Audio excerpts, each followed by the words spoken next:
Media से हमारे साथ है पवन पटेल। आइए हम इनसे जानते हैं कि आज इस प्रोटेस्ट में क्यों आए हैं। मैं इस प्रोटेस्ट में पिछले 10 दिनों से आ रहा हूँ। तो जब मैं 3 दिन पहले तो आया नहीं, क्योंकि मुझे लगा कि यहाँ पे आज हमारे देश में जो भी चीज़ हो रही है उसमें बीजेपी को कहीं ना कहीं राजनीतिक फायदा है, तभी हो रही है। क्योंकि यहाँ पे कोई अगर अपोजिशन का लीडर बैठता तो अब तक उसको लट मार के भगा दिया गया होता। 3 दिन तक मैं यही सोचता रहा। फिर तीसरे दिन जब मैं यहाँ पर आया तो मैंने लोगों से बातचीत की।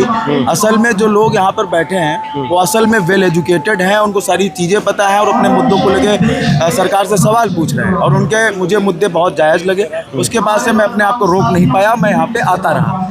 और आप देखें तो आपने देखा होगा कि पहले शुरुआत में कई सारे ऐसे यूट्यूबर्स, इन्फ्लुएंसर जो जिनके साथ सरकारें मीटिंगें करती हैं, अभी देखिए राघव चड्ढा ने किसी के साथ की, वैसे इन्फ्लुएंसर हमारे प्रोटेस्ट को ख़राब करने की कोशिश की है, लेकिन वो लोग फैक्ट पे अपनी बातें नहीं रख पाए, हमारे लोगों से वो जीत नहीं पाए फैक्ट के बेसिस पे, तो उसके बाद वो चले गए। उसके बाद हमारी कल बीजेपी के राष्ट्रीय अध्यक्ष नितिन नवीन जी ने कहा है कि दिल्ली के जंतर मंतर पे जो हो रहा है सब वो देश विरोधी है। तो मतलब हम लोग उनकी नज़र में तो आ गए हैं, हमारे बारे में बात भी हो रही है।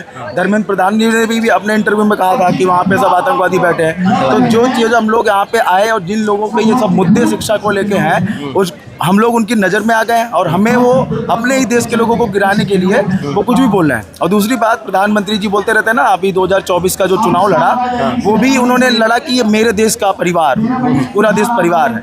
अब उन्हीं के परिवार के कम से कम 22 लोग पिछले 6 दिनों से यहाँ पे कुछ खा के नहीं, केवल पानी पी के बैठे हुए हैं।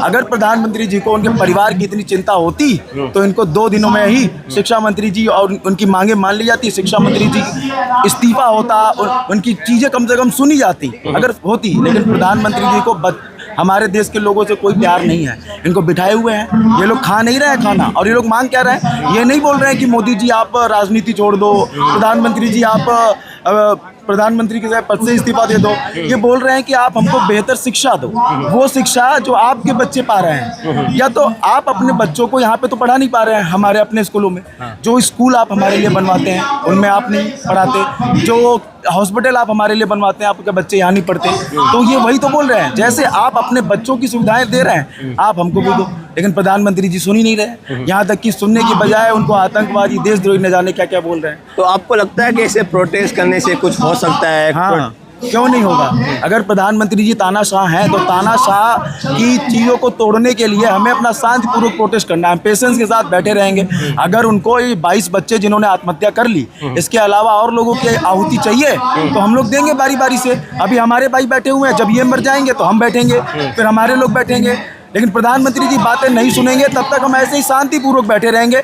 उनके खिलाफ कोई एक शब्द नहीं बोलेंगे, ना उनके ऐसी कोई चीज़ करेंगे जो हमारे संविधान के खिलाफ हो। हम ऐसे मरते रहेंगे, प्रधानमंत्री जी देखते हैं क्या करें। तो इतने दिन हो गए प्रोटेस्ट में, इतने दिन हो गए भूख हड़ताल को, अभी तक कुछ हुआ नहीं। आपको लगता है आगे कुछ हो सकता है? क्यों नहीं होगा। अगर मंगल पांडे जी ने 1857 में शुरुआत नहीं की होती तो वो आग नहीं जलती। तो अब किसी को शुरुआत तो करनी पड़ेगी, क्योंकि जो लोग जान पाए हैं कि इन्होंने आरएसएस के थ्रू और भी चीज़ों के थ्रू पूरी संस्थाओं पर कब्जा करने की कोशिश की है, तो शिक्षा व्यवस्था को खराब करने की कोशिश की है। कैसे कब्जा करने की कोशिश की, थोड़ा समझाने की कोशिश करोगे कि आरएसएस ने कैसे कब्जा किया? अभी हमारा आरएसएस का मुद्दा नहीं है, हम अपने शिक्षा को लेके बैठे हुए हैं, तो हम अभी एक ही मुद्दे पे बात करेंगे। आप अंकल जी से पूछिए। आप सुनिए, आप शुरुआत कहाँ से हुई? ये पहले तो मतलब जब देश आज़ाद नहीं हुआ था तो क्या था, आरएसएस जैसे कोई संस्था नहीं थी, कांग्रेस ही थी, गरंदल नलन, वो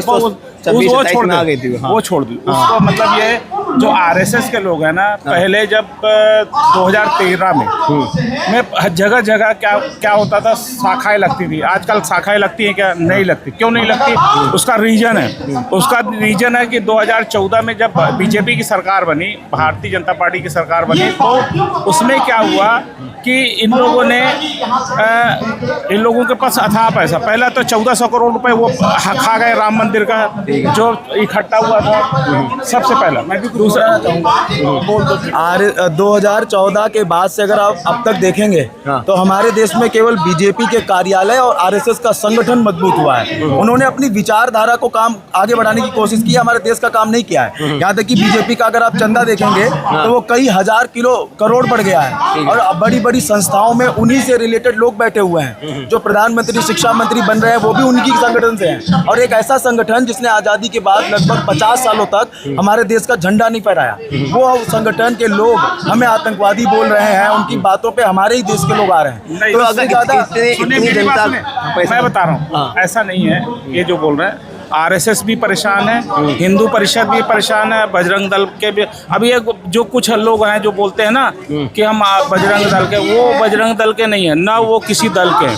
वो केवल क्या है, वो यूट्यूबर है, अपनी यूट्यूब बढ़ाने के लिए वो गौरक्षा। अभी 14 लोगों को जब मोदी जी ने जब ठोक दिया, मतलब उनके किसी ने जेल में डाल दिया, उम्र कैद की सजा हो गई। हाँ, तो आज वही चिल्ला रहे हैं। ये लोग किसी जो मतलब नफरत फैलाते हैं वो किसी भी दल के नहीं। अच्छा, वो किसी भी दल के नहीं। मैं डंके छोड़, मैं भी देखो, मैं भी बीजेपी का था, कार्यकर्ता था।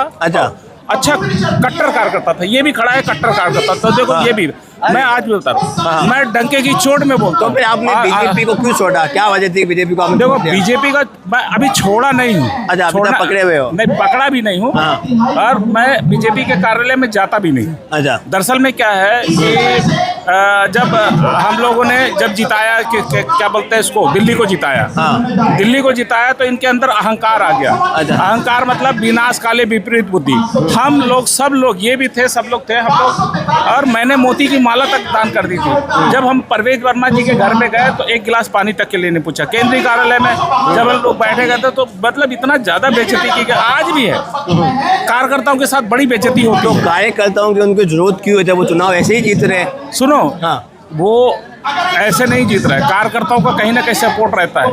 मैं बता रहा हूँ, और ऐसा नहीं है। देखो अभी परसों के दिन, अभी 3-4 दिन, हाँ परसों ही की बात बता रहा हूँ, नितिन नवीन से ऐसे डायरेक्ट फेस टू फेस मेरे से बात हुई। अच्छा, तो उसने क्या कहा, ये डफली वाले गैंग है, टुकड़े टुकड़े हैं और इनके लिए हमारे बीजेपी के कार्यकर्ता ही। तो मैंने उनसे डायरेक्ट ये पूछा कि भाई ये बता कि तू तो डमी आदमी है, तेरे पास तो 181 करोड़ रुपए तेरे ऑन अकाउंट में है, तो तू ये मेरे को बता दे कि बीजेपी के कार्यकर्ता तेरे लिए क्यों काम करेंगे? तूने बीजेपी के लिए क्या किया है, मेरे को बता ना, मैं भी सुनना चाहता हूँ। और तेरे ये जो कार्यकर्ता है मेरे से कहते हैं कि वर्मा जी मेरे को दूध दो, चाय पत्ती दो, शक्कर दो। हम लोग क्या, मैं यही कहता हूँ कि जा नितिन अभी। ठीक है, धन्यवाद।